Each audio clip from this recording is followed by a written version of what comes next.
Welcome to weekend with journalist Sai. ప్రస్తుతం ఆంధ్రప్రదేశ్ రాష్ట్ర రాజకీయాల్లో సోషల్ మీడియా అరెస్టులు ఒక రకంగా వైసీపీకి సంబంధించి ఇప్పటికే కొంతమంది సోషల్ మీడియా యాక్టివిస్టుల్ని అరెస్ట్ చేశారు. వాళ్ళ ఫ్యామిలీలు పడుతున్న ఆవేదన కానీ ఏం జరుగుతోంది, మరోపక్క రామ్ గోపాల్ వర్మ అరెస్టు ఎలాంటి సెన్సేషన్ సృష్టించబోతుంది అనేది ఆ టెన్షన్ అయితే కంటిన్యూ అవుతుంది. ఎవరు తగ్గట్లేదు, ఎవరు వనకట్లేదు బెనకట్లేదు అన్నట్టుగానే వైసీపీ నేతలు ఇస్తున్న సంకేతాలు కూడా కనిపిస్తున్నాయి. అలాగే పీడీ యాక్ట్ ఎంతవరకు ఈ సోషల్ మీడియా యాక్టివిస్టుల విషయంలో ప్రభుత్వం అంటే ఒక రకంగా ఇందులో విలువల్ని చూడాలా, నిజాయితీని చూడాలా ఏంటి అనేది కూడా పీడీ యాక్ట్ అమలు చేసి ఎలాంటి ఇబ్బందులు గురి చేద్దాం అనుకుంటున్నారు. అలాగే అదానీ వ్యవహారానికి సంబంధించి సెకీతో కుదుర్చుకున్న ఒప్పందం కాదు, అది పూర్తిగా అదానీతోనే జగన్మోహన్ రెడ్డి ఒప్పందం కుదుర్చుకొని లంచాలు తినేశారు అనేది ఏకంగా షర్మిల కూడా దీని మీద రియాక్ట్ అయ్యారు. షర్మిల కూడా జగన్ మీద గవర్నర్ కి ఫిర్యాదు చేసిన వైనం. అమరావతిలోనే రిపబ్లిక్ డే వేడుకలు నిర్వహించడానికి కూడా ప్రస్తుత రాష్ట్ర ప్రభుత్వం సిద్ధమవుతోంది. అలాగే మహారాష్ట్ర రాజకీయాలు కూడా ఈ వారంలో చాలా ఆసక్తి రేకెత్తించాయి భారతీయ జనతా పార్టీకి సంబంధించి. ప్రస్తుతం స్టిల్ ఈ వీడియో చేసే వరకు అయితే ఇంకా ఎవరు ముఖ్యమంత్రి అభ్యర్థి అనేది కన్ఫర్మ్ కాలేదు, ఎవరిని ముఖ్యమంత్రిగా ప్రకటించబోతున్నారు అనేది. వీటన్ని మీద చర్చించే ప్రయత్నం చేద్దాం ఇవాళ వీకెండ్ విత్ జర్నలిస్ట్ స్థాయిలో. సార్, ముందుగా చూసుకుంటే సోషల్ మీడియా యాక్టివిస్టులను వణికిస్తున్నారు ఆల్రెడీ గత కొద్ది రోజులుగా. అలాగే వణుకుతున్నారని అనుకోవాలా? పీడీ యాక్ట్ అమలు, దీనికి సంబంధించి పీడీ యాక్ట్ అని తీసుకురావడం ఎలా చూడాలి? అంటే ఇది మనం ఒక కోణంలోనే అందరూ చూస్తున్నారు, కానీ ఇది ఒక లాంగ్ స్టాండింగ్ విజన్ అన్నటువంటి విషయం మర్చిపోతున్నారు. సోషల్ మీడియా యాక్టివిస్టులు అరెస్టులు చేసేస్తున్నారు, వాళ్ళది ఎట్లయింది వీళ్ళది ఎట్లయింది అని మాత్రమే చర్చించ జరుగుతోంది. కానీ ఇది ఏంటి అంటే భవిష్యత్తులో ప్రభుత్వాన్ని విమర్శించడం అనేది చెయ్యకూడదు అన్నటువంటి ఒక ఎత్తుగడ. ఇప్పుడు ప్రభుత్వం అనేటటువంటి దాంట్లో రెగ్యులర్గా లోపం ఉంటానే ఉంటుంది. ఇప్పుడు ఇదివరకు ఏం చేసేవాళ్ళు, జగన్ ముఖ్యమంత్రిగా ఉన్నటువంటి సందర్భంలో ఎక్కడో ఒక అత్యాచారం జరిగింది, జగన్ సైకో పాలనలో ఆడబిడ్డకి అన్యాయం, ఎక్కడో ఎవరో కొట్టుకున్నారు, జగన్ సైకో పాలనలో దాడి జరిగింది, ఎక్కడో గంజాయి దొరుకుతుంది పోలీసులే పట్టుకున్నారు, జగన్ సైకో పాలనలో గంజాయి స్వాధీనం ఇంకా ఎంత ఉందో, దీని వెనకాల వైఎస్ఆర్ కాంగ్రెస్ పార్టీ వాళ్ళే ఉన్నారు, మంత్రులే ఉన్నారు, కాదు జగన్మోహన్ రెడ్డే ఉన్నాడు. ఇది దాదాపు 4 సంవత్సరాల ప్రచారం అదే చేశారు కదా. బేసిక్గా కరోనా టైంలో తీసుకొచ్చినటువంటి ప్రచారం కానీ, కరోనా టైంలో భారతదేశంలో ఎక్కడెక్కడ వాళ్ళందరూ కూడా ఇక్కడికి వచ్చి ట్రీట్మెంట్ తీసుకోవడానికి సిద్ధపడ్డారు. ఆ విధమైన వస్తువులు వచ్చింది. కానీ ఆ కాగితం లేదట, ఇది లేదంట అన్నటువంటి ప్రచారం జరిగింది. అంటే ఇదంతా ఏంటంటే సోషల్ మీడియా ద్వారానే సాధ్యమైంది. వాస్తవంగా 2019కి ముందు జగన్మోహన్ రెడ్డి తన వల్లనే విజయం సాధ్యమైంది అనేటటువంటి నమ్మకంతో తను తీసుకునే నిర్ణయాల మీదనే కాన్సన్ట్రేట్ చేసుకుంటూ వచ్చాడు. అయితే అతని ఎదుగుదలలో కీలకమైన కారణమైంది ఏంటి అన్నది తెలుగుదేశం పార్టీ లెక్క వేసుకుంది. వాళ్ళు సమీక్షించుకున్నప్పుడు వాళ్ళకి అర్థమైంది ఏంటంటే సోషల్ మీడియా ఇన్ఫ్లుయెన్స్ అంటే బాబు ప్రభుత్వంలో జరిగిన లోపాలని ఎత్తి చూపెట్టడానికి పత్రికల పరంగా ఆ రోజును కూడా తెలుగుదేశం పార్టీకి అనుకూలంగానే పత్రికలన్నీ వ్యవహరించిన, ఎక్సెప్ట్ సాక్షి తప్పించే. సాక్షి సరే పొలిటికల్గా పార్టీ ఛానల్ బేస్ పార్టీ లోక కళ్ళతోనే చూస్తారు కాబట్టి లేదు, అది ఎంత రాసినా పెద్దగా ఇన్ఫ్లుయెన్స్ పడలేదు. కానీ సోషల్ మీడియాలో వచ్చిన పోస్టులు అంటే లైక్ ఒక కరెంటు ఛార్జీలు పెరిగినప్పుడు, ట్రూ అప్ ఛార్జీలు వేసినప్పుడు, లేదంటే కనుక అమరావతికే నిధులన్నీ వెళ్తున్నాయి అన్నటువంటి సందర్భంలోనూ, లేదా వివిధ పథకాలకు సంబంధించి జరిగినటువంటి అన్నీ కూడా అంటే అప్పటికి సంపూర్ణ రుణమాఫీ, డ్వాక్రా రుణమాఫీ ఇట్లాంటి జరక్కపోవడాలు, అలాగే 0 వడ్డీ రుణాలు ఇట్లాంటివి ఆగిపోవడాలు, ఇట్లాంటివి ఏవైతే జరిగినాయో ఇవన్నిటిని రోజు ప్రశ్నిస్తూ వచ్చారు అప్పుడున్నటువంటి సోషల్ మీడియా యాక్టివిస్టులు. వాళ్ళు నిజంగా వైఎస్ఆర్ కాంగ్రెస్ పార్టీ కార్యకర్తలు కాదు, చాలామంది వైఎస్ఆర్ కాంగ్రెస్ పార్టీ సానుభూతి పరులు కూడా కాదు. ఎవరో సోషల్ మీడియా యాక్టివిస్టులు తమకి ఉన్నటువంటి సమాచారంతో లేకపోతే తమకు ఉండేటటువంటి సమాజం పట్ల ఉన్నటువంటి కన్సర్న్తో వాళ్ళు పోస్టులు పెడితే వాటిని షేర్ చేస్తూ వాటిని ప్రమోట్ చేస్తూ పోయారు వైఎస్ఆర్ కాంగ్రెస్ పార్టీ వాళ్ళు. దాని సెకండ్ ఫేజ్లో వాళ్ళు కూడా పోస్టులు చేయడం ప్రారంభించారు చివరిలో. దాంతో సోషల్ మీడియాలో వచ్చినటువంటి ఈ నెగిటివ్ ప్రచారం అంటే అద్భుతం జరుగుతోందంటూ పత్రికలన్నీ రాసినా కూడా ఏ రోజైనా సరే అంత అద్భుతమే జరుగుతోంది, అసలు ఏమాత్రం తేడా లేదు, ప్రభుత్వం సూపర్లో ఉందంటూ 4 సంవత్సరాలు రాసుకొచ్చినా కూడా ప్రభుత్వం మీద తీవ్ర వ్యతిరేకత ఉంది అన్నటువంటి విషయం అర్థమైంది. దాన్ని కవర్ చేయడం కోసం ఎలా అన్నప్పుడు సోషల్ మీడియాని అప్పుడు కట్టడి చేసేటటువంటి చర్యలు ఏమీ చేపట్టలేదు. దానికి బదులుగా ఏం చేశారు, ఈ వ్యతిరేకత ఏదైతే పుట్టుకొచ్చిందో ఈ వ్యతిరేకత అంతా భారతీయ జనతా పార్టీ వైపుకి తీసుకెళ్ళిపోదాం, కాబట్టి భారతీయ జనతా పార్టీ నేతృత్వం కేంద్రం నుండి బయటకు వచ్చేస్తే ఈ వ్యతిరేకత బీజేపీ మీదకి పోతుంది, చేసిన మంచి ఏదైనా ఉంటే తమకు వస్తుంది అన్నటువంటి రూట్లో ప్రారంభించి ఒక ఏడాది పాటు ఆ విధంగా వెళ్ళినటువంటి సందర్భం. తద్వారా అప్పుడు ప్రయోజనం చేకూరిందంటే అంత చేసినా చేకూరలేదు, చిట్ట చివరిలో చేసిన ప్రయత్నం వలన తేడా వచ్చింది. అయితే అక్కడ కూడా తమ వ్యతిరేక ఓటును 2 కోణాల్లో చూసుకున్నారు. ఒకటి తమ వ్యతిరేకతను బీజేపీ మీదకు తోసేయడం, రెండవది ఆ వ్యతిరేకతని తన వైపుకి డైవర్ట్ చేసుకుని జగన్ వైపుకి పోనీయకుండా తన వైపుకి లాక్కునే ప్రయత్నంలో భాగంగా బయటకు వచ్చి పవన్ కళ్యాణ్ ఏ గొడవలు లేవు ఆ రోజున చంద్రబాబుతో, జస్ట్ బయటకు వచ్చేసారు అంతే. బీజేపీతో తెలుగుదేశం విడిపోయిన టైంలోనే పవన్ కళ్యాణ్ తెలుగుదేశం ప్రభుత్వానికి వ్యతిరేకంగా రోడ్డు ఎక్కడం ప్రారంభించారు. అంటే ఈ వ్యతిరేకత 2 కోణాలు, ఒకటి బీజేపీ, రెండవది పవన్ కళ్యాణ్. అయితే అక్కడ వికటించింది ఏంటంటే పవన్ కళ్యాణ్ చేసినటువంటి దాని ద్వారా ప్రభుత్వ వ్యతిరేక ఓటు జగన్కి వెళ్లకుండా పవన్ వైపుకి వస్తుంది అనుకుంటే అది కాస్త పవన్ రైట్ చేసింది కూడా జగన్కే ఫెర్చింగ్ అయింది. రెండవది భారతీయ జనతా పార్టీ మీద భారతీయ జనతా పార్టీ నష్టపోయింది, పవన్ నష్టపోయాడు, కానీ ఈ ఇద్దరి వ్యతిరేకత కూడా జగన్కి ఫెర్చింగ్ అయింది. కాబట్టి ఈ దఫా ముందు జాగ్రత్తగా అసలు ఈ వ్యతిరేకతే పుట్టకుండా ఉంటే సరిపోతుంది కదా. వ్యతిరేకత ఎప్పుడు పుడుతుంది? రెగ్యులర్ యాక్టివిటీస్ మీద కామెంట్. ఫర్ ఎగ్జాంపుల్ ఇప్పుడు ఒక అత్యాచారం జరిగినటువంటి ఘటన, దానికి ఇదివరకటి రోజుల్లో సైకో పాలన ఇట్లాంటిది. ఇప్పుడు మామూలుగా అసలు అత్యాచారం జరిగింది ఇక్కడ అని రాష్ట్రానికి కూడా సోషల్ మీడియాలో భయపడాలి. ఈ భయపడిపోతే కనుక మెయిన్ పబ్లిక్ సమస్యల గురించి ఎవడు ప్రస్తావించడు. అలా ప్రస్తావించని రోజున అద్భుతం జరుగుతుందన్నటువంటి అనుకూల పత్రికల యొక్క కథనాలే ఆటోమేటిక్గా జనంలోకి వెళ్తాయి. అలాగే రోజు ఇటు పవన్ కళ్యాణ్ కావచ్చు వీళ్ళందరూ కూడా వెళ్తూ ఉంటుంది. మిగతాది అవతల ప్రతిపక్షాన్ని రోజు టార్గెట్ చేసి పెట్టడానికి కమ్యూనిస్టులు ఉంటారు, పవన్ కళ్యాణ్ ఉంటాడు, షర్మిలు ఉంటారు. వీళ్ళ ముగ్గురు తిడుతూ ఉంటే సరిపోతుంది. తాము ఎట్లాగూ తిడతారు. అంటే జగన్కి అనుకూలత ఉండకూడదు, జగన్ తిడుతూనే ఉండాలి డైలీ. రెండో పక్కన ప్రభుత్వ వ్యతిరేకత అనేటటువంటి దానికి సంబంధించి పొరపాటున కూడా ఒక ధైర్యమే పుట్టకూడదు. అంటే ధైర్యాన్ని పురిటిలో చంపేయాలి అన్నటువంటి ప్రయత్నంలో భాగంగా జరుగుతున్నటువంటి ఎత్తుగడ ఇదంతా. ఒక రకంగా ప్రశ్నించడం అవుతుందా సార్ ఇదంతా సోషల్ మీడియా యాక్టివిస్టులు చేసిన పని, లేదంటే గత ప్రభుత్వాన్ని కించపరిచినట్టు అయ్యిందా? అందుకే ఈ స్థాయిలో అరెస్టులు, ఈ స్థాయిలో చట్టాలు తీసుకొస్తున్నారా? నేను చెప్తున్న పాయింట్ అదే. కించపరిచేటటువంటి పోస్టులు పెట్టేటటువంటిది ఇప్పుడు మహిళల మీద దుర్మార్గాలు చేసినటువంటి వాళ్ళు ఒక 10 మందో 15 మందో ఉంటారు. అది ప్రశ్నే, దాని మీద యాక్షన్ తీసుకోవడంలో తప్పే లేదు, నేను దాన్ని సమర్థిస్తా. కానీ ఇప్పుడు ఇంటూరు రవికిరణ్ మహిళల మీద పెట్టినటువంటి లేవు నాకు తెలిసి, విమర్శించాడు తన కార్టూన్, వీళ్ళందరూ అదే వాళ్ళని భావ వ్యక్తీకరణ విమర్శించే క్యారెక్టర్లు వాళ్ళు, అంతే తప్పించి వాళ్ళేమి దుర్భాష. మళ్ళీ పోసాని కృష్ణమురళి కొన్నిసార్లు అదుపు తప్పిన సందర్భం ఉంది. రామ్ గోపాల్ పవన్ కళ్యాణ్ విషయం కాదు, మహిళలకు సంబంధించి ఎవరో ఏదో అన్నారని దానికి కౌంటర్గా మాట్లాడినటువంటిది ఉంది. అక్కడ కంట్రోల్ లేని విమర్శలు చేసినటువంటిది ఉంది, వ్యక్తిగతంగా దూషించినటువంటిది ఉంది. కానీ వీళ్ళది వచ్చేటప్పటికి అట్లా కాదు. రామ్ గోపాల్ వర్మది కానీ ఇంటూ రవికిరణ్ ఏంటి, ఓ రకంగా చెప్పాలంటే మనకి మీడియాలో సెటారికల్ స్టోరీ టైప్ అతను. ఇదివరకు మనకి మాస్కులు వేసి మరీ ప్రోగ్రాములు చేసేవాళ్ళు కదా, అట్లాంటి సెటారికల్ వాటిని సోషల్ మీడియా యాక్టివిస్ట్గా తనకున్నటువంటి రీచ్తో తను చేస్తున్నాడు. అతను వైసీపీ సపోర్ట్, నో డౌట్ అందులో, అది కాదనే ప్రసక్తి ఏం లేదు. అయితే అతను సెటారికల్గా తయారు చేయడంలో సిద్ధహస్తుడు. అతనేమి దుర్భాషలు కానీ అమ్మాయిల్ని దుర్భాషలాడినటువంటిది నాకైతే ఎక్కడ కనిపించలేదు. విమర్శించడంలో పవర్ అంటే మ్యూజిక్ గీజిక్, ఇప్పుడు మనం విమర్శిస్తే వచ్చేటటువంటిది మామూలు మాట, అతను విమర్శించేటప్పుడు అది ఆ పంచ్ వస్తుంది అనమాట. ఏది తన వీడియో ఎడిటింగ్ వీటి ద్వారా. కాబట్టి అది ఎవరికైతే హార్ట్ టచ్ చేసే విధంగా స్పందిస్తాడో అతన్ని కొట్టారనమాట. రెండోది రామ్ గోపాల్ వర్మ విమర్శిస్తే పదును ఉంటుంది అందులో, అతన్ని చాలా తిడతాం మనం, కానీ అతను మాట్లాడే లాజికల్ పాయింట్స్ చాలా అద్భుతంగా ఉంటాయి. కాబట్టి ఆ లాజికల్ పాయింట్ అనేదే చాలా డేంజర్ ఇక్కడ. ఇప్పుడు ఏదైనా ఒక అంశానికి సంబంధించి వేగ్గా విమర్శించే అటబోయడం ఏంటి ఇట్లా మాట్లాడడం వేరు.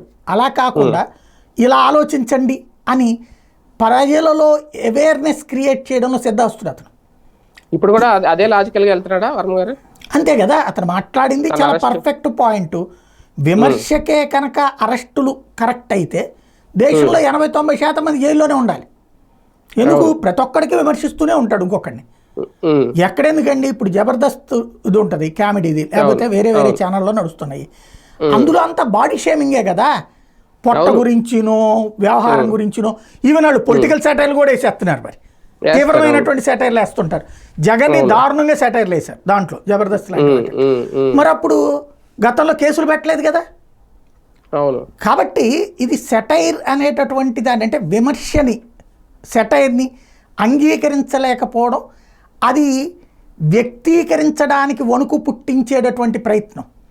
అంటే ఇది ఎక్కువ మంది ఉండరు, తొలి దశలో తొక్కేస్తే రేపు పొద్దున ఎవడైనా సరే, ఫర్ ఎగ్జాంపుల్ రేపు కరెంటు బిల్లు పెరుగుతుందండి. ఇదివరకు ఏం చేసేవాళ్ళు, కరెంటు బిల్లుది ఒకసారి గుర్తుకు తెచ్చుకుంటే మనమే వీడియో చేసేవాళ్ళం మొదట, ఇదిగో కరెంటు బిల్లు జగన్ ఎంత పెంచేసాడు ఏంటి అన్నది. చేసిన తర్వాత వీళ్ళు అప్పుడు మనమే ఒక సజెషన్ కూడా చెప్పేవాళ్ళం, మీ కరెంటు బిల్లులు సోషల్ మీడియాలో పోస్ట్ పెట్టండి జగన్కి తెలుసుద్ది అనేటటువంటి. అప్పుడు వీళ్ళు చాలా మంది పెట్టారు. ఇప్పుడు అట్లా పెట్టనీయకూడదు.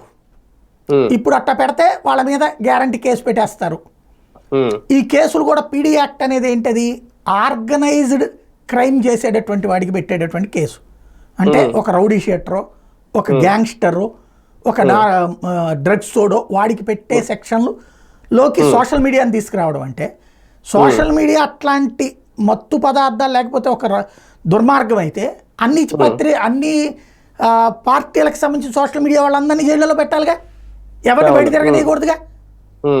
ఒక సోషల్ మీడియాలో పోస్ట్ పెట్టడమే క్రైమ్ అయితే, పీడీ యాక్ట్ అయితే, అన్ని పార్టీలకు సోషల్ మీడియా వాళ్ళని జైల్లో పెట్టాలి కదా. ఒక పార్టీ వాళ్ళని ఎట్ట పెడతారు అక్కడ పాయింట్. అలాగే జైల్లో ఉన్న వాళ్ళందరినీ ఇప్పుడు రౌడీ షీటర్లు అన్నా రేపు పొద్దున వాళ్ళ కెరీర్ కి దెబ్బే అవుతుంది. అది కూడా అది చెయ్యాలనే కదా, ఆబై పెట్టడమే కదా ఇక్కడ దాని ఉద్దేశం. అదే అంటే ఈ చట్టాల ప్రకారం చూసుకుంటే ఈ పీడీ యాక్ట్ ఇదంతా అంతే నడుస్తుంది అది. కానీ వర్మ గారి విషయంలో ఏం జరగబోతుంది అనేది, నిజంగా ఆయన ఒక కొత్త ఫైట్ ఏమన్నా మొదలు పెట్టారా అనేది, అదే కనుక జరిగితే అందరికీ అదే వర్తిస్తుందా రేపొద్దున?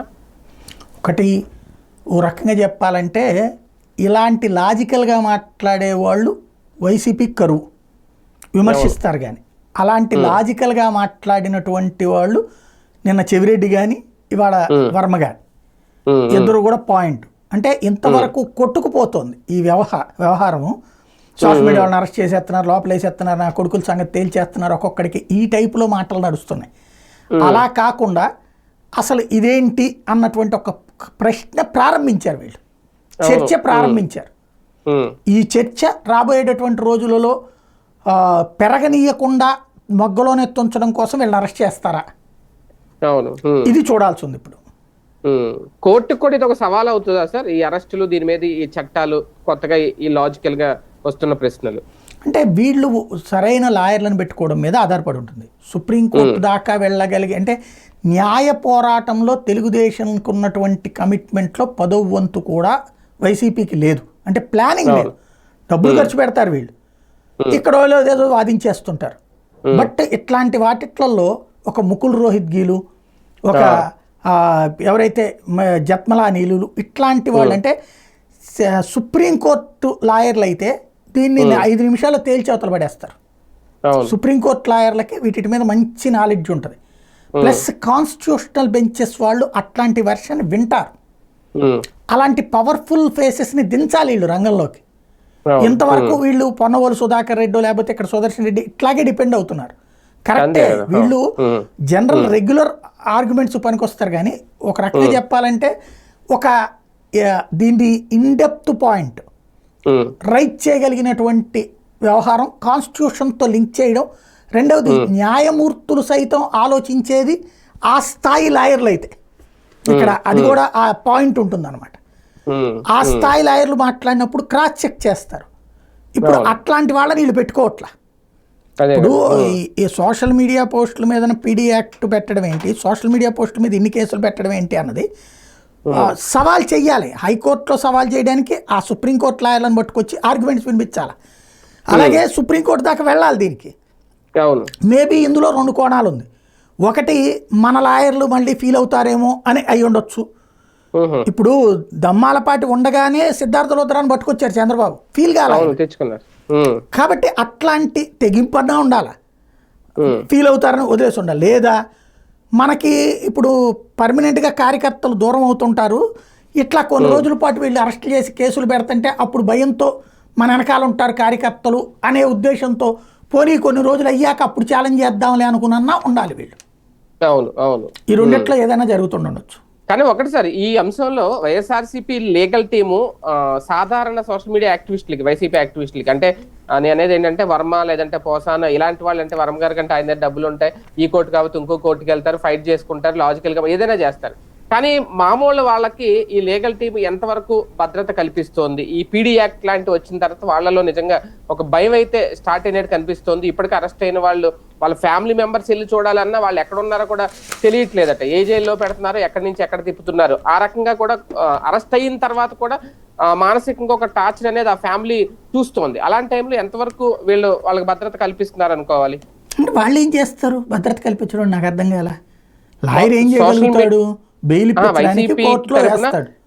మొన్న జగన్ గారు అన్నది, ఆయన ఒక నెంబర్ పెట్టి మీకు ఒక లీగల్ టీం ఉంది, మేము సపోర్ట్ చేస్తున్నది. పొన్నవల్ సుధాకర్ కూడా ఆయన కూడా బయటకు వచ్చి మాట్లాడారు, ఎవరి మీద కేసులు పెడితే నాకు చెప్పండి, ఇమీడియట్ నాకు ఫోన్ చేయండి, 24 గంటలు నేను అందుబాటులో ఉంటాను, అది ఇదని. కానీ అది కనిపిస్తోందా అంటున్నాను, ఆ భద్రత నేను అనేది. ఇప్పుడు లాయర్లు ఆల్రెడీ ఉన్నారు, ఫీల్డ్లో ఉన్నారు, కొన్ని వందల మందిని ఎంగేజ్ చేసింది వైసీపీ, వాళ్ళు ఆ పని మీద ఉన్నారు. కాకపోతే చట్టం లాయర్ కంటే పవర్ఫుల్. అవును, ఇక్కడ లాయర్ చేయగలిగే పని ఏంటి? ఏమండి మావాడు ఎక్కడ ఉన్నాడంటే ఎక్కడ ఉన్నాడో తెలియదండి, ఏ స్టేషన్ తీసుకుపోయారో, ఇదే ఉంటుంది. లాయర్లే చేయగలిగితే కనుక చంద్రబాబు గారి అరెస్ట్ ఎందుకు జరుగుతుంది? సిద్ధార్థ లుద్రా లేడా? ఆ రోజున 10 మంది లాయర్ లేరు అక్కడ చంద్రబాబు గారు అరెస్ట్ అప్పుడు. లాయర్ అనేటటువంటి వాళ్ళు ఫాలో అప్ యాక్షన్కి పనికొస్తారు. ఇప్పుడు ఆ ఫాలో అప్ యాక్షనే జరుగుతుంది, ఇంకా కావాల్సింది చాలదు అంటున్నా నేను. అదే మొక్క.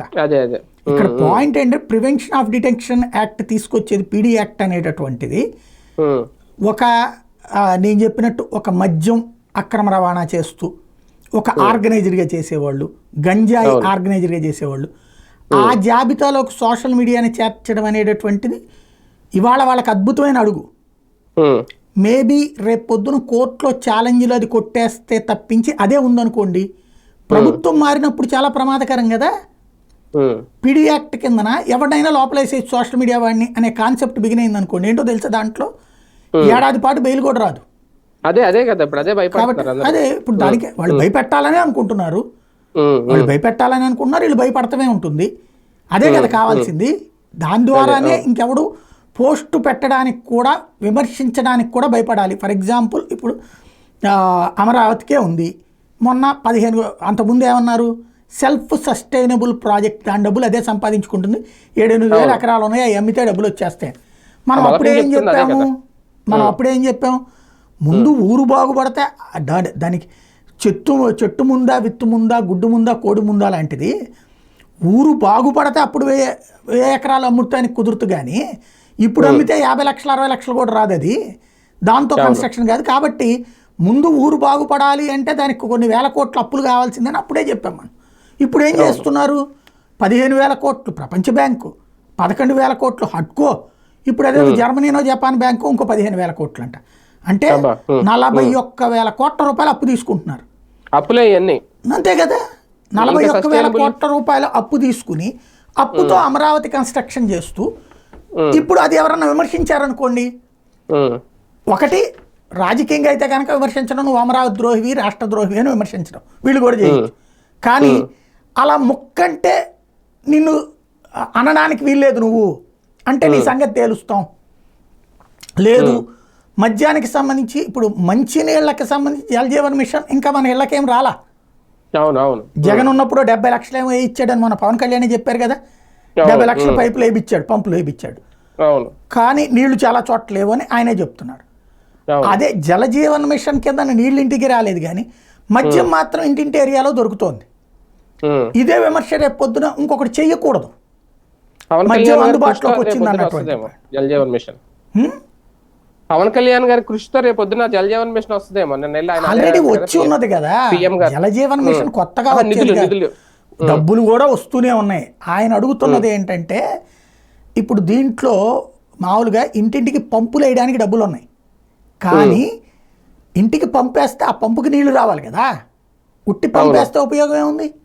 నీళ్లు రావాలంటే ఆ ప్రాంతానికి రిజర్వాయర్లు ఉండాలి, అంటే వాటర్ ట్యాంకులు ఉండాలి. వాటర్ ట్యాంకులకి నీళ్లు రావాలంటే ఆ దగ్గరలో ఉన్నటువంటి నీటి వనరు నుంచి, అంటే ఫస్ట్ నది ఉంటుందో చెరువు ఉంటుందో, ఆ చెరువు నుండి నది నుండి ఒక సేఫ్ డ్రింకింగ్ ప్లాంట్, అంటే నీళ్ళని శుభ్రపరిచి బాగు చేసేటటువంటి ఒక ప్లాంట్ పంచాయతీ లెవెల్లో, మున్సిపాలిటీ లెవెల్లో, కార్పొరేషన్ లెవెల్లో ఉండాలి. అక్కడికి వచ్చిన నీళ్ళని వివిధ చోట్లకి ట్యాంకర్లు పెట్టాలి. వాటర్ ట్యాంకులు అంటాం కదా మనం, రిజర్వాయర్ అంటాం, ట్యాంక్ అంటాం, అవి పెట్టాలి. ఇక్కడి నుంచి నీళ్లు వాటికి వెళ్ళాలి, అక్కడి నుంచి ఇళ్ళకి కనెక్షన్ ఉండాలి. ఇందులో జరుగుతున్నది ఏంటి? చివరన పంపేస్తున్నారు, ఫస్ట్ ఉంటుంది, మధ్యలో ఉండట్ల. దీనివల్ల నష్టం జరుగుతోంది కాబట్టి కేంద్ర ప్రభుత్వం ఇచ్చేది దీని వరకే. వీటిట్లలో ఈ సేఫ్ డ్రింకింగ్ ప్లాంట్స్కి సంబంధించి నడుస్తుంది. ఈ మధ్యలో వ్యవస్థకి కూడా ఇది రాష్ట్ర ప్రభుత్వం పెట్టుకోవాలి. ఏది ఈ రిజర్వాయర్లు కట్టడం కానీ, ట్యాంకులు కట్టడం కానీ, సప్లయింగ్ పైప్ లైన్లు కానీ, అది వాళ్ళ బాధ్యత. కాబట్టి దానికి కూడా మీరే డబ్బులు పెట్టుకోండి అని అడుగుతున్నాడు ఆయన. అవునా? దానికి కూడా మీరు డబ్బులు పెట్టుకుంటే చేస్తాం. ఓకే, అందరికీ గుర్తుండే ఉంటది. కానీ ఇది కూడా హామీల్లో టీడీపీ కూటమి సర్కార్ హామీల్లో ఒకటి, ఇంటింటికి ఉచిత కొళాయి అప్పుడు గట్టిగా అనౌన్స్ చేశారు. 2014లో కూడా అదే హామీ ఉంది, 2009లో కూడా అదే హామీ ఇచ్చారు. ఇప్పుడు వెళ్ళి కేంద్రాన్ని వెళ్ళి నిధులు ఇవ్వండి అని పవన్ కళ్యాణ్ గారు అడుగుతున్నారు డిప్యూటీ సీఎం హోదాలో. మరి నిజంగా ఉచిత కొళాయి ఇంటింటికి అనేది అది మరి అప్పుడు కేంద్రం పథకం అవుతుందా, హామీ అవుతుందా, రాష్ట్ర ప్రభుత్వం అందవుతుందో కూడా ఆలోచించుకోవాలేమో. అంటే ఏముంది, రాష్ట్రంలో జరిగేది ఏదైనా సరే కేంద్రం పార్ట్ 60%, 70% ఉంటానే ఉంటుంది. రోడ్లు వేసినా, ఇదేసినా, ఏదైనా సరే. మధ్యాహ్న భోజనం ఏంటి కేంద్ర ప్రభుత్వం అంది కదా, 60 రూపాయలు వాళ్ళు పెడితే 40 రూపాయలు రాష్ట్ర ప్రభుత్వం పెడుతుంటది. అలాగే హాస్పిటళ్ళు అదే, స్కూళ్ళు అదే, అన్నిట్లలో ఉంటుంది.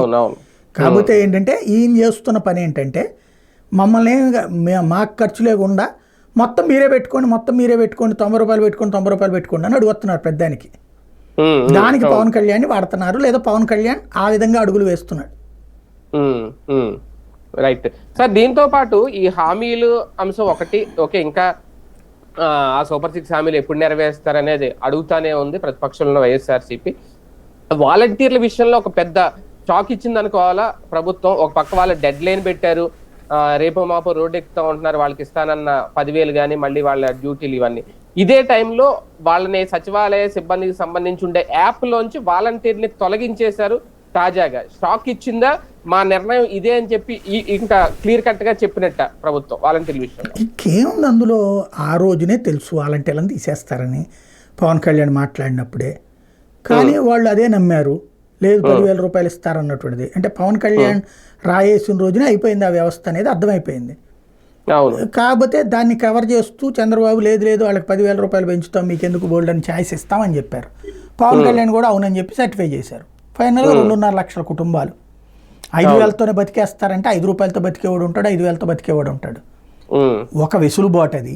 సేమ్ టైం సొసైటీకి పనిచేసి పెట్టేటటువంటిది. ఓ పెద్ద మైనస్ అయింది. 2,50,000 కుటుంబాలు ఈ రోజున మళ్ళీ కొత్త ప్రత్యామ్నాయం కోసం వెతుక్కోవాలి. మనం కొత్తగా ఉద్యోగాలు సృష్టించి ఎట్లా ఉండదంటే, సింపుల్గా అర్థమయ్యేటట్టు చెప్పాలంటే, సాధారణంగా ప్రతి ప్రభుత్వాలు కూడా అట్టహాసంగా ప్రచారం చేస్తుంటాయి. అలాగే ప్రతి కంపెనీ కూడా అట్టహాసంగా ప్రచారం చేస్తుంది. మన మీడియాకు ఉండే ఒక పెద్ద దురద ఏంటంటే, అది దాని డెప్త్కి ఎక్కడికి పోం. మన తెలివితేటల స్థాయి ఎక్కడికి పడిపోయిందంటే, ఉద్యోగాలు ఇస్తున్నారు వాళ్ళు ఇన్ని ఇచ్చారంట, వీళ్ళు ఇన్ని ఇచ్చారంట అంటాం. కానీ కార్పొరేట్ కంపెనీల ఉద్యోగాల స్టైల్ ఎట్టుంటుందో తెలుసా? ప్రతి ఏడాది 20% ఉద్యోగాలు తీసేస్తారు, 20% ఉద్యోగాలు పెట్టుకుంటారు. వాడు ఏం చెప్తాడు? 20% ఉద్యోగాలు ఇచ్చానంటాడు. అంటే 1,00,000 ఉద్యోగాలు ఇచ్చే కంపెనీ 20,000 మందికి ఈ ఏడాది నేను ఇచ్చాను అనగానే 20,000 మందికి ఉద్యోగ అవకాశాలు కల్పించిన ఇన్ఫోసిస్, 20,000 మందికి ఉద్యోగాలు కల్పించిన టాటా అని రాస్తాం మనం, వెర్రివెంగళప్పలం మనం. దీన్ని చూపెట్టి ఆ రాజకీయ పార్టీలు ఏం చెప్తుంటాయి, అధికారంలో ఉన్నటువంటి వాళ్ళు, ఇదిగో ఈ ఏడాది ఇంతమందికి ఇప్పించామంటారు. మరి పాపం ఆ పోయిన ఉద్యోగాలన్నీ ఏంటి? మళ్ళీ వీడు ఇంకో చోటకి పోవాలి,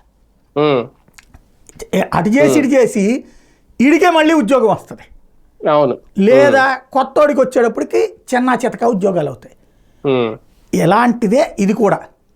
ఇక్కడ పాయింట్ ఏంటంటే, ఇచ్చినట్టు ఉంటుంది, అమ్మ పెట్టదు అడుక్కు తినానిదని చేసేసినట్టు ఉంటుంది. కానీ ఏది జరగదు. అవును. వీటిలో లాజిక్ పాయింట్ అట్లాంటిదే. రేపు పొద్దున వాలంటీర్లకు సంబంధించి ఫస్ట్ వాళ్ళు నమ్మేశారు, ఇచ్చేస్తారు అనేసి అయిపోయింది.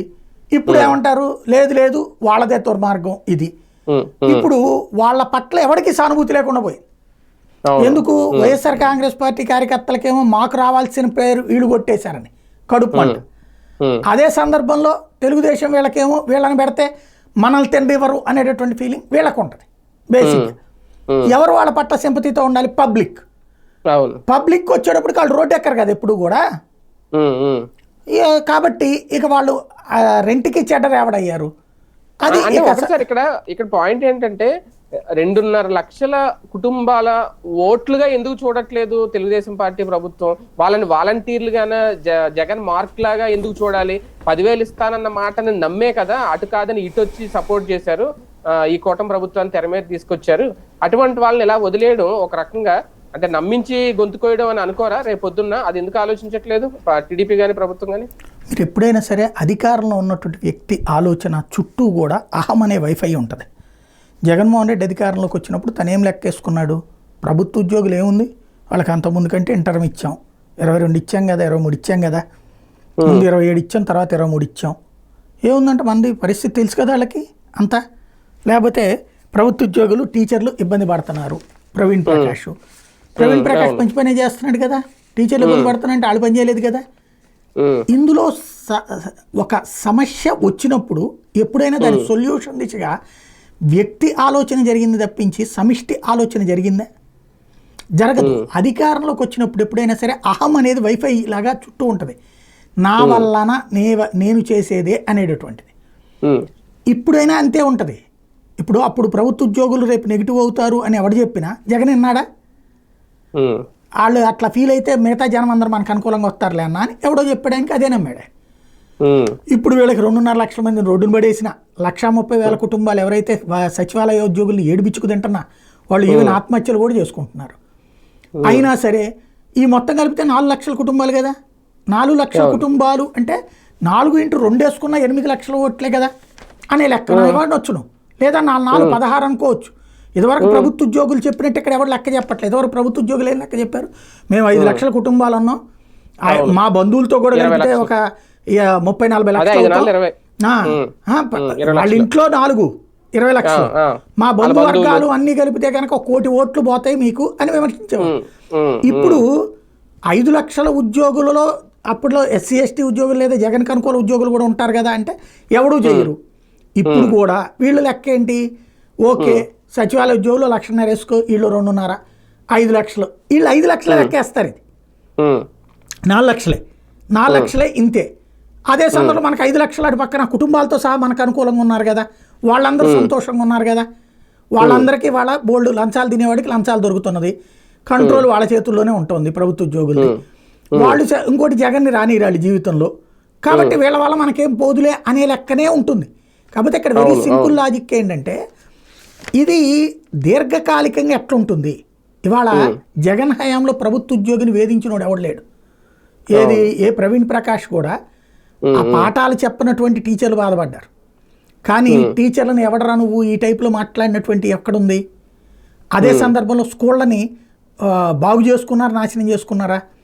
లేదు. ఇతరత్ర ప్రభుత్వ ఉద్యోగుల్ని దుర్భాషలాడిన సందర్భాలు ఉన్నాయా? వెంటపడి వేధించిన సందర్భాలు ఉన్నాయా? లేదు కదా. వాళ్ళకి పనే లేదని కదా ఓ పక్కన గొడవ. కానీ ఇప్పుడు వచ్చేటప్పటికి చాలా చోట్ల ఏం జరుగుతున్నది? అధికారుల మీద ఎంత, ఇప్పుడు ఫర్ ఎగ్జాంపుల్ RTPPనే ఉంది, రాయలసీమ థర్మల్ పవర్ ప్లాంట్, వాళ్ళకందరికీ ఇప్పుడు ఎంత నరకం. అధికారంలో తెలుగుదేశం ఉంది, బీజేపీనే ఉంది, వాళ్ళిద్దరు కొట్టుకుంటుంటే ఉద్యోగులు ఇద్దరు బెదిరిస్తుంటారు. గ్రౌండ్ లెవెల్లో కూడా ఇప్పుడు అదే జరుగుతుంది. జనసేన వాళ్ళు నా మాట వినాలంటారు, తెలుగుదేశం వాళ్ళు నా మాట వినాలంటారు. ఎవరి మాట వినాలో అర్థం కాదు. వీళ్ళ మాట అన్నప్పుడు వాళ్ళు తిడుతున్నారు, వాళ్ళ మాట అన్నప్పుడు వీళ్ళు తిడుతున్నారు. చివరికి ఉద్యోగులకు రోజు నిత్య నరకం అవుతుంది. ఈ వాతావరణం రేపు పొద్దున ఎవరు కన్విన్స్ చేస్తారు, ఎవరు సెట్ చేస్తారు? రేపు పొద్దున ఇవన్నీ కూడా ఇప్పుడు ఇవాళ వదిలేసిన అంశాలన్నీ రేపు పొద్దున మైనస్ అవుతాయి. కాకపోతే దాన్ని కంట్రోల్ చేయడానికే సోషల్ మీడియాని కంట్రోల్ చేస్తున్నాం కాబట్టి ఈ చర్చ జరగదు అనేటటువంటిది ప్రభుత్వంలో ఉన్నటువంటి వాళ్ళకి వాళ్ళ చుట్టూ ఉండే వైఫై ఆ నిర్ణయాన్ని తీసుకునేలా చేస్తుంది.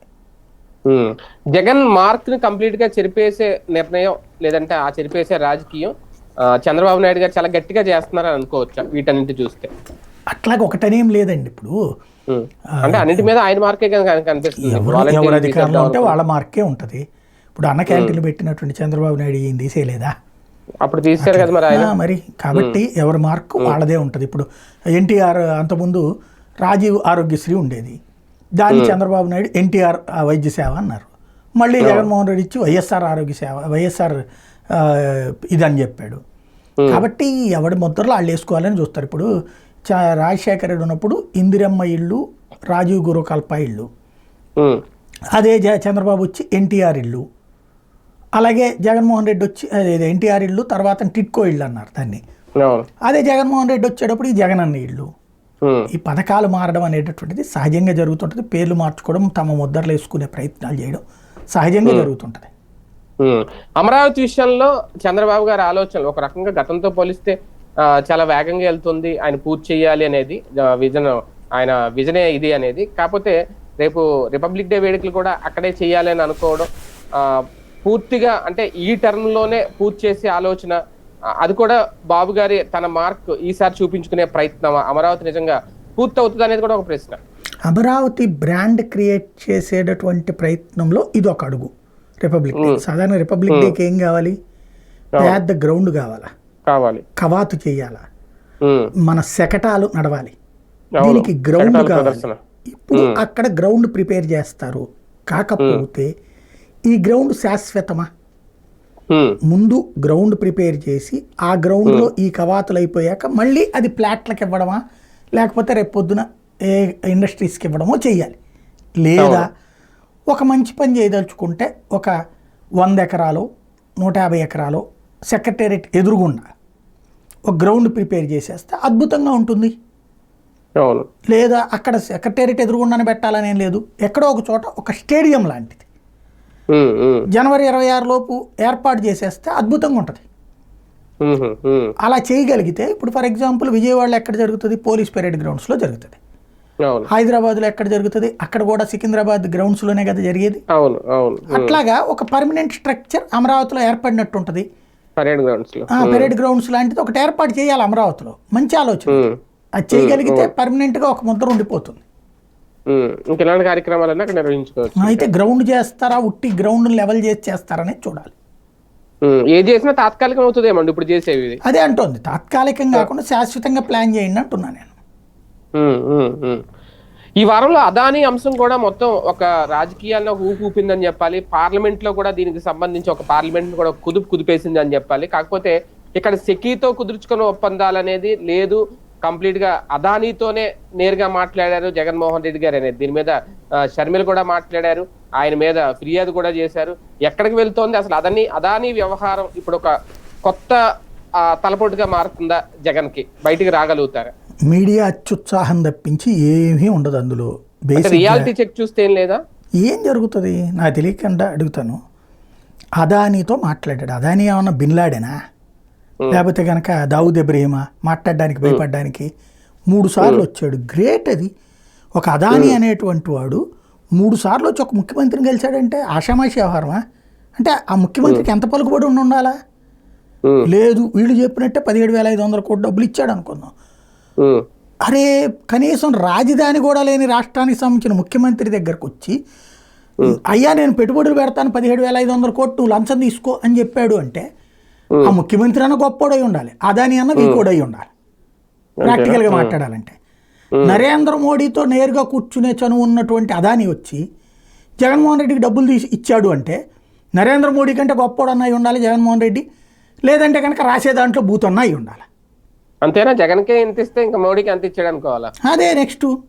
ఇప్పుడు షర్మిల అందనుకోండి, షర్మిలకి పాపం తనకి ఇంకా ఆల్టర్నేటివ్ లేదు. తన అన్న చచ్చిపోతేనో లేకపోతే తన అన్న రాజకీయంగా నాశనం అయిపోతేనో తను ఆ ప్లేస్ ఆక్యుపై చేసుకోవాలని ఆమె కోరుకుంటుంది.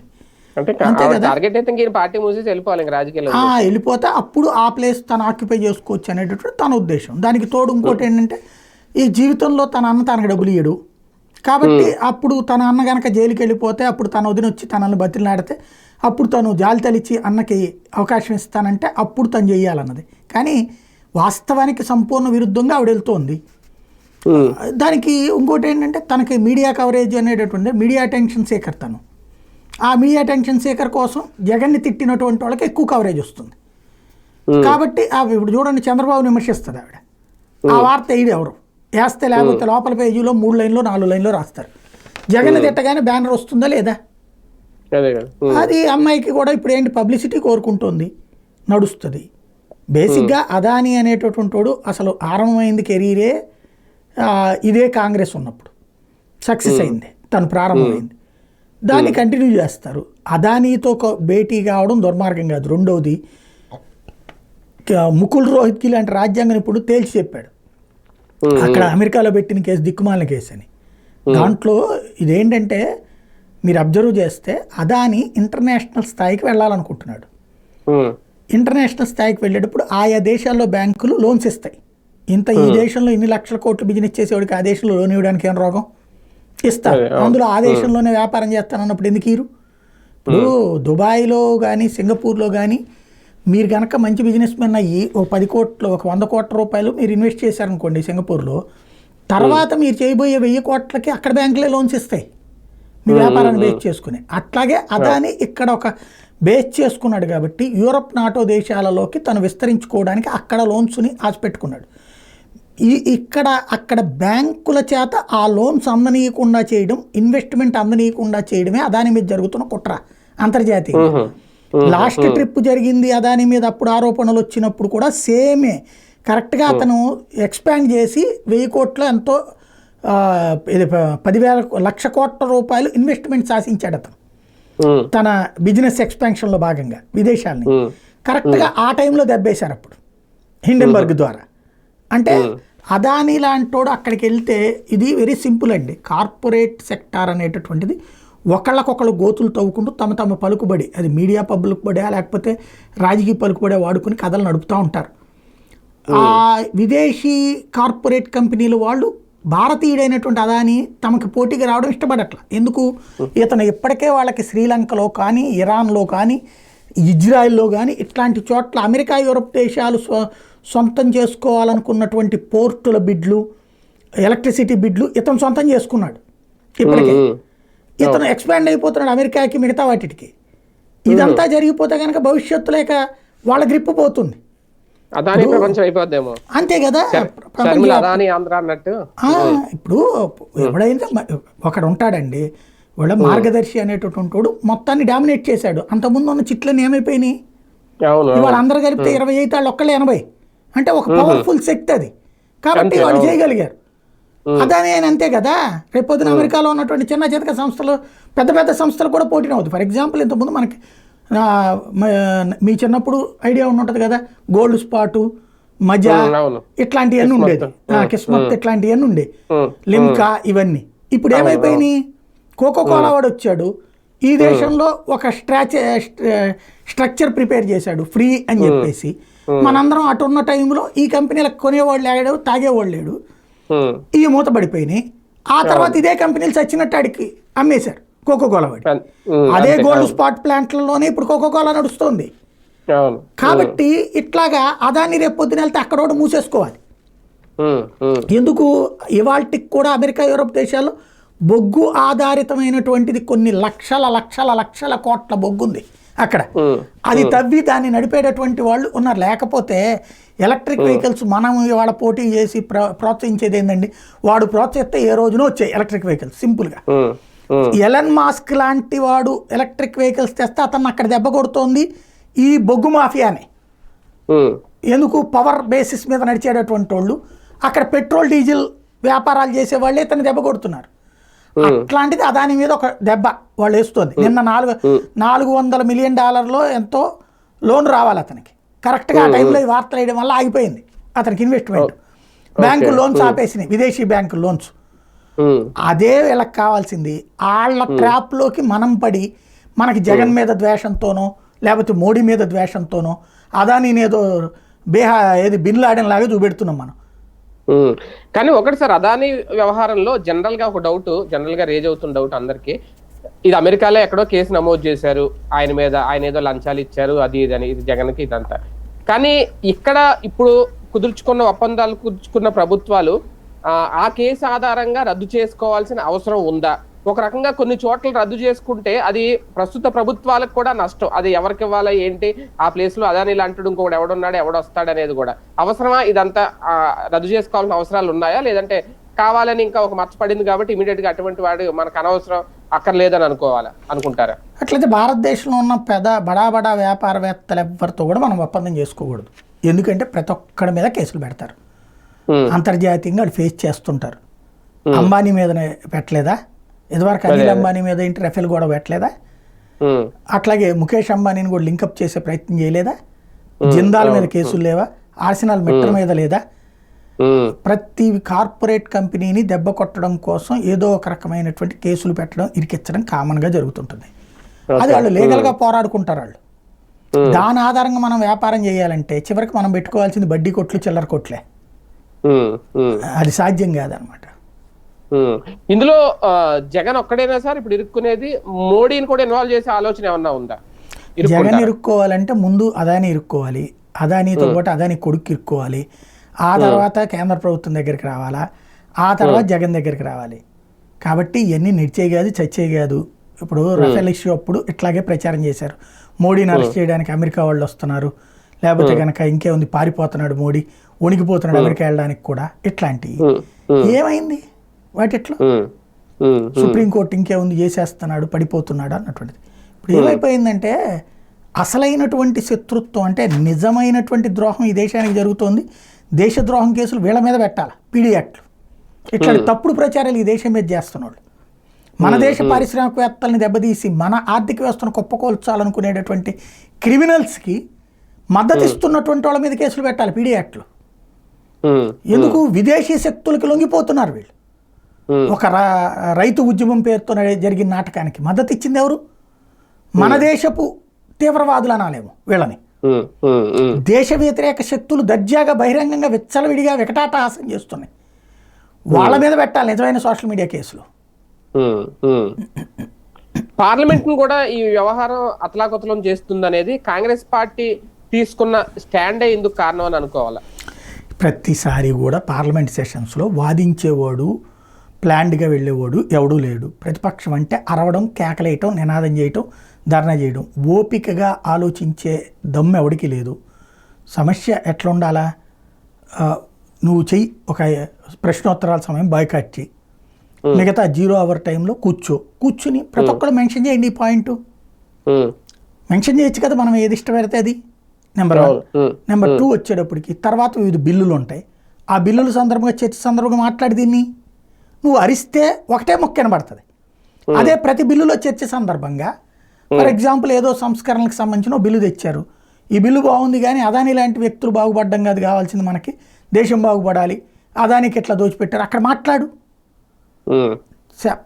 మనం సరైనటువంటి బుర్రలున్నటువంటి రాజకీయ నాయకులైతే నిర్మాణాత్మక చర్చలు జరుపుతారు. ప్రజలకి నిర్మాణాత్మక చర్చ అక్కర్లా, అరిచే ఓడెవడు, కేకలేసే ఓడెవడు, తిట్టే ఓడెవడు అనేదే కావాలి. కాబట్టి అట్లాంటి దానికోసం కాసేపు స్తంభిస్తే ఏమవుతుంది? 4 రోజులు పోయిన తర్వాత ఈలోపు ప్రవేశపెట్టినటువంటి బిల్లులన్నింటినీ ఆటోమేటిక్ ఆమోదం పొందినట్టు స్పీకర్ ప్రకటించేస్తాడు, వెళ్ళిపోతుంది. ఏముంది ఇంకా అసలు?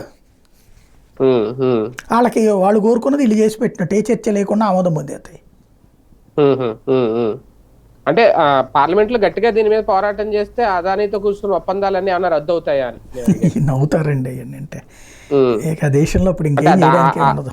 ఆ తరహా బిల్లు ఏమైనా తీసుకొస్తారేమో అని. ఎవడాడు ఎక్కడో అమెరికాలో ఉన్న ఏ గొట్టంగాడో ఎవడో కోర్టులో పిటిషన్ వేస్తే దాని ఆధారంగా భారతదేశంలో ఉన్నటువంటి లక్షల కోట్ల రూపాయలు పన్నులు కట్టేవాడిని ముంచేస్తానంటే వాళ్ళు ఎవరో బుర్ర తక్కువ ఎదవలు, వాళ్ళ దాంతో ఏదో జరిగిపోతుంది. ఆంధ్రప్రదేశ్ లో షర్మిల గారే డిమాండ్ చేస్తున్నారు కదా సార్ రోడ్డు మీదకి వచ్చి.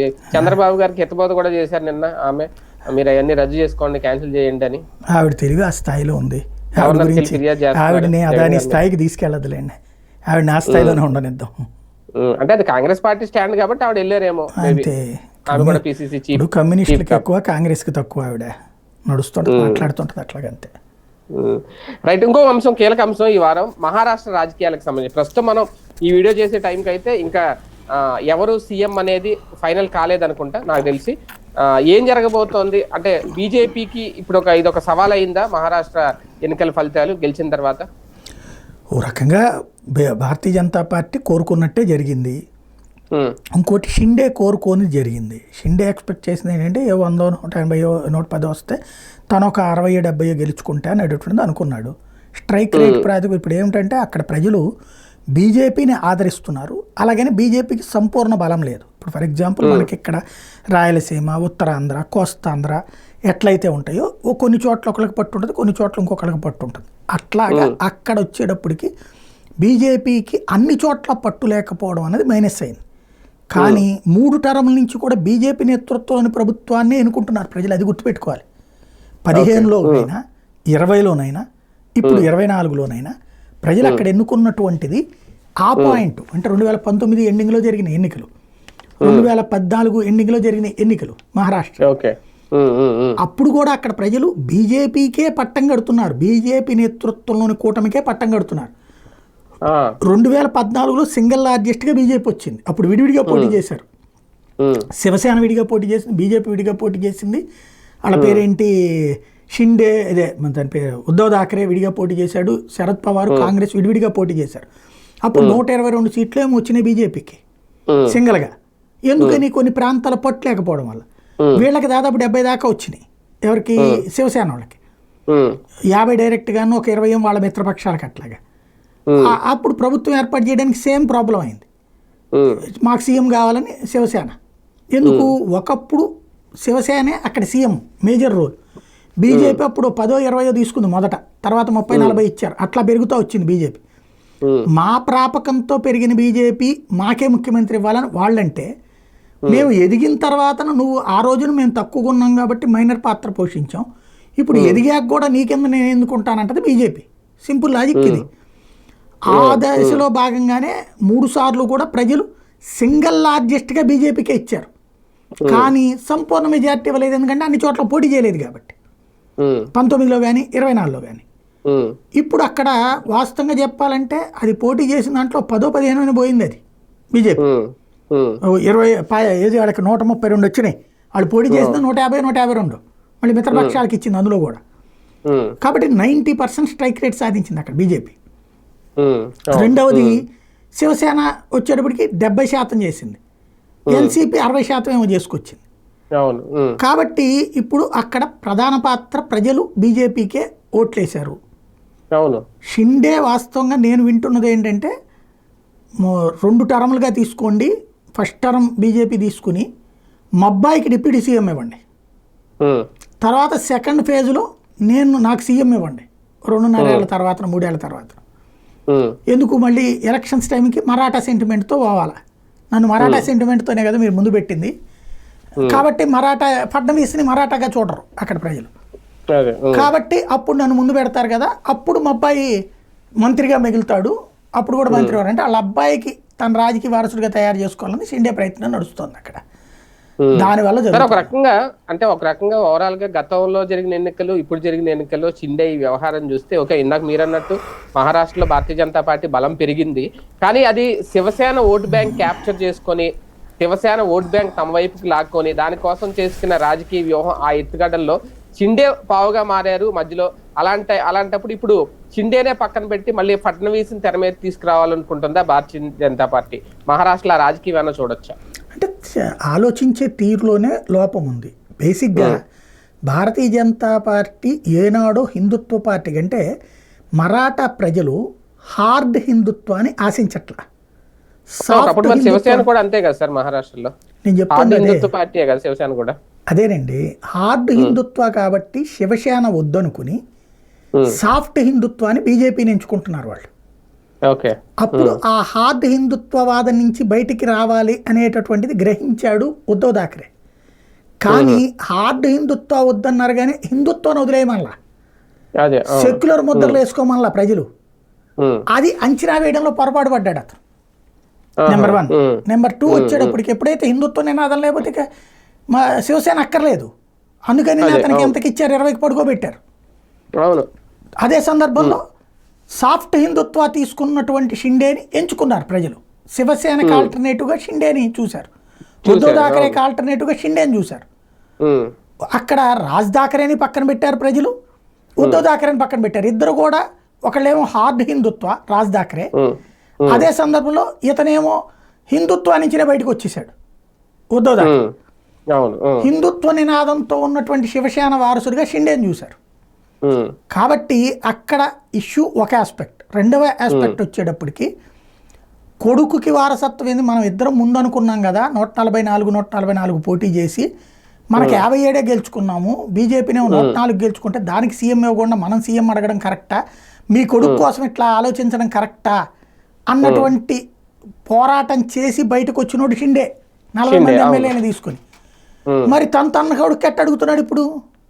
అంటే అప్పుడు ఆయన అలా individual గా వచ్చారా, బీజేపీ బయటికి తీసుకొచ్చింది అనేది కూడా? బీజేపీ బయటికి తీసుకురాలి, వాళ్ళ ఉనికి కోసం వాళ్ళు బయటకు వచ్చారు. ఎందుకు అంటే నెక్స్ట్ ఎలక్షన్స్కి ఈ సెక్యులర్ బ్రాండ్ వేసుకుని పోతే జనాలు చీకొడతారు, ఓట్లు పడవు. ఇవాళ అదే కదా సాక్ష్యమైంది.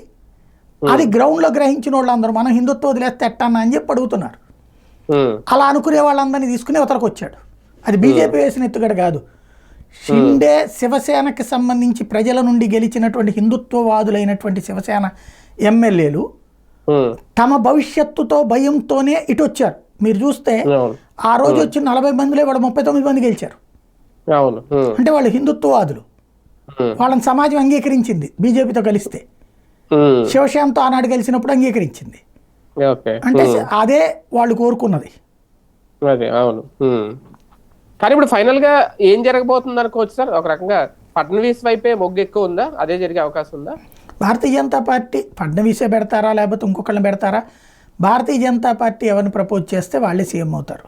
షిండే కూడా ఒప్పుకున్నట్టే దాదాపుగా.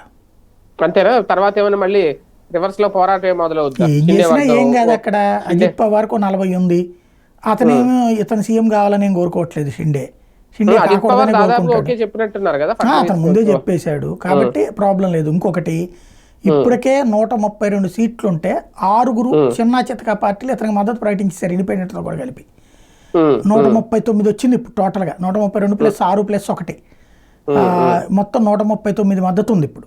వీళ్ళకి కావాల్సింది కరెక్ట్గా చెప్పాలంటే బీజేపీకి ఇంకొక 7, 145 కావాలనుకుంటే. కాబట్టి అవసరం అనుకుంటే రేపు పొద్దున కాంగ్రెస్ వాళ్ళు నిలువున జీలిట్ రావచ్చు, వాళ్ళు 10 మంది గెలిచారు కదా. అంతేగాని షిండేకి ఫడ్నవీస్ కి ఏమైనా షేరింగ్ ఇస్తారా సార్? అదే ఉండదా? అది చూడాలి. ఇవ్వకపోవచ్చు, అనౌన్స్ చేయకపోవచ్చు. అది కూడా సార్ ఒకవేళ షేరింగ్ సంకేతం కనుక వస్తే ఇస్తే ఇంకా జమిలీ ఎన్నికలు లేవు అనేది ఒక క్లారిటీ వస్తుంది. 2.5 ఏళ్ళు అలా ఇస్తే.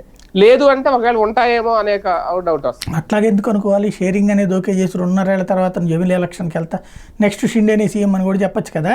అంటే అప్పుడు ఎలక్షన్కి వెళ్తే మళ్ళీ గెలిచినప్పుడు కదా సార్ వచ్చేది.